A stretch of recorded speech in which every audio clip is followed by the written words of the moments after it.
Welcome to the Real Estate Espresso Podcast, your morning shot of what's new in the world of real estate investing. I'm your host, Victor Menashe. Happy 1st of June. On the first day of each month, we review the book of the month. In order to be considered for book of the month, a book has to meet a very simple criteria. It has to be impactful enough that it can either change your life or your perspective on the world. Whether it does or not depends entirely up to you. If you consume the book as a piece of entertainment, well, that's what you'll get, entertainment.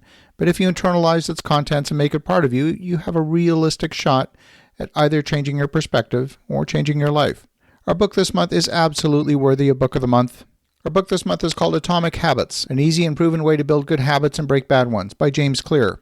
I was introduced to this book by Kelli Calabrese, one of the members of a mastermind I'm part of. I have to say, this book has been impactful for me as I've been examining my own daily habits in areas that I'm looking to redefine. Habits are the compound interest of self-improvement. The same way that money multiplies through compound interest, the effects of your habits multiply as you repeat them. They seem to make little difference on any given day, and the impact they deliver over the months and years can be enormous. It's only when you look back 2, 5, perhaps 10 years that the value of good habits and the cost of bad ones become strikingly apparent.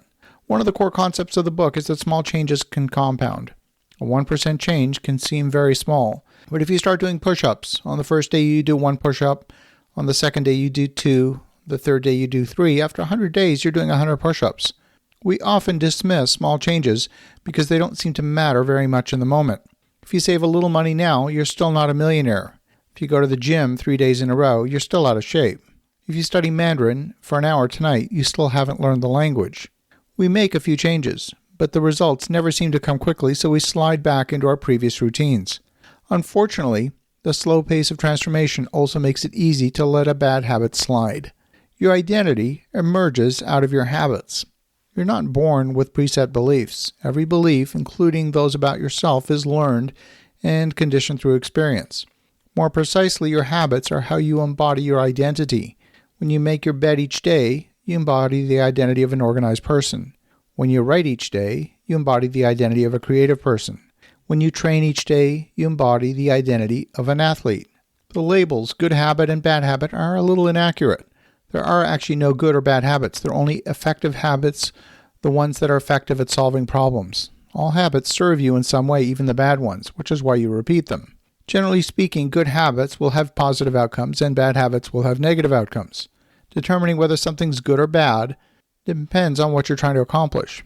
If you eat a bagel with peanut butter every day, it might be counterproductive if you're trying to lose weight, but it might be the perfect thing if you're trying to bulk up for a wrestling competition. Turns out that habits are anchored in several loops of human behavior. The first is the notion of conserving mental energy. Items that require conscious mental effort to bring to reality, they're not habits.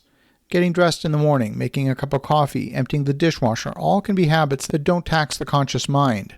People who try to form habits operating exclusively from the conscious mind are destined to fail at habit formation. Habits, both good and bad, don't require a lot of mental energy. How much energy does it take to check the news feed and social media? It's a habit.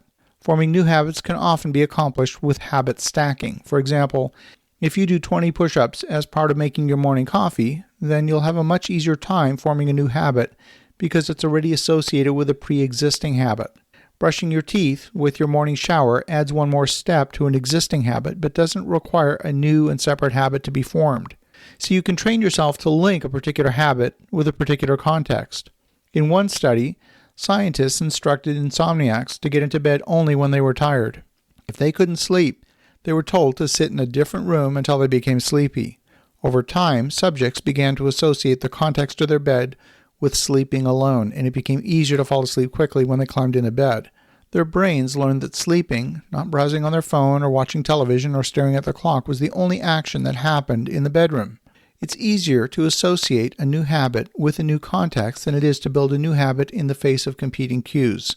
It can be difficult to go to bed early if you watch television in your bedroom every night. Turns out that your environment contains powerful cues that are mentally associated with repeating behavior patterns. And if you can make a radical change to your environment, you can also change the patterns. Often, a return to a previous environment will cause old patterns to reestablish because the cues are encoded in your memory as being associated with those patterns. As I read this book, my awareness of my own autopilot behaviors became crystal clear. If you're interested at all in learning a little bit more about your own behavior, go ahead and get a copy of Atomic Habits by James Clear. Have an awesome rest of your day. Go make some great things happen. And we'll talk to you again tomorrow.